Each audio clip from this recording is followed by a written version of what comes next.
Au fil des siècles, les symptômes associés à la paralysie du sommeil ont été considérés comme la preuve d'une présence maléfique.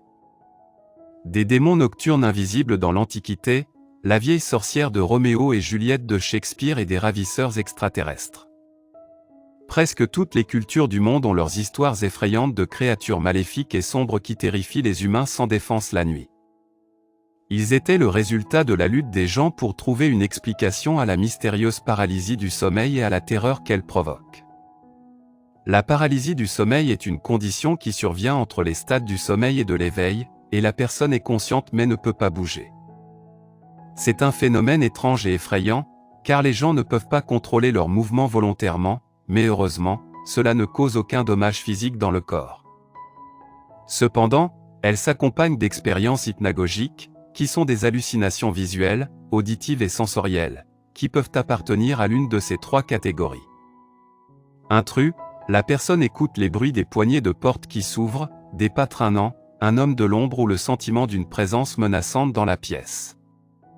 Incube, la personne ressent une pression sur la poitrine, des difficultés à respirer avec la sensation d'être étouffé, étranglé ou agressé sexuellement. Vestibulaire moteur, sensation de tourner, tomber, flotter, voler, planer au-dessus du corps ou tout autre type d'expérience hors du corps. Heureusement, il s'agit d'un phénomène relativement courant et qui ne cause pas de dommages physiques au corps. La paralysie du sommeil se produit pendant l'une des deux étapes, hypnagogique, avant de s'endormir, et hypnopompique, lors du réveil du sommeil paradoxal. Le corps se détend complètement lorsque nous nous endormons, mais l'esprit devient moins conscient. Et pendant la paralysie hypnagogique du sommeil, il est conscient car le corps atteint un état de relaxation involontaire, et l'incapacité de bouger provoque souvent la panique. Dans la paralysie du sommeil hypnopompique, une certaine partie du cerveau se réveille plus tôt. Mais cela n'affecte pas la partie du cerveau responsable de la paralysie paradoxale, ce qui entraîne un certain degré d'éveil et aucun contrôle volontaire des muscles. Muscles. Alors que certaines personnes ne vivent cela qu'une ou deux fois dans leur vie, certaines personnes souffrent de ce phénomène quelques fois par semaine. Des études ont montré que les personnes souffrant de troubles mentaux, tels que l'anxiété et la dépression, sont plus sujettes à des épisodes fréquents de paralysie du sommeil.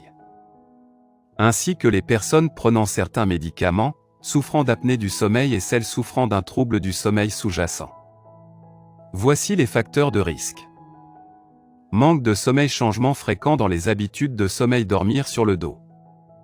Troubles mentaux, tels que le stress ou le trouble bipolaire, problèmes de sommeil comme la narcolepsie ou les crampes nocturnes aux jambes. Abus de substances, certains types de médicaments.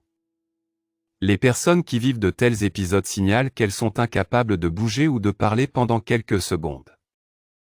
Et cela se produit généralement pendant les premiers stades de l'endormissement et presque immédiatement après le réveil. Il n'y a pas de traitement prescrit pour son état, mais si un professionnel de la santé découvre une affection sous-jacente dans le processus de diagnostic, il peut suggérer un schéma thérapeutique, tel que antidépresseur, aide au sommeil, mise en place d'un horaire de sommeil. Orientation vers un professionnel de la santé mentale, orientation vers un spécialiste du sommeil, traitement de tout trouble du sommeil sous-jacent. Dans la plupart des cas, la paralysie du sommeil est efficacement contrôlée en ayant un rythme de sommeil sain et en réduisant le stress.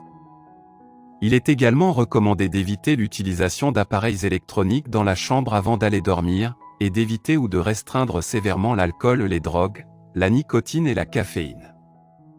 Cependant, si vous rencontrez à nouveau un épisode de paralysie du sommeil, n'oubliez pas de rester calme, car cela passera en quelques secondes.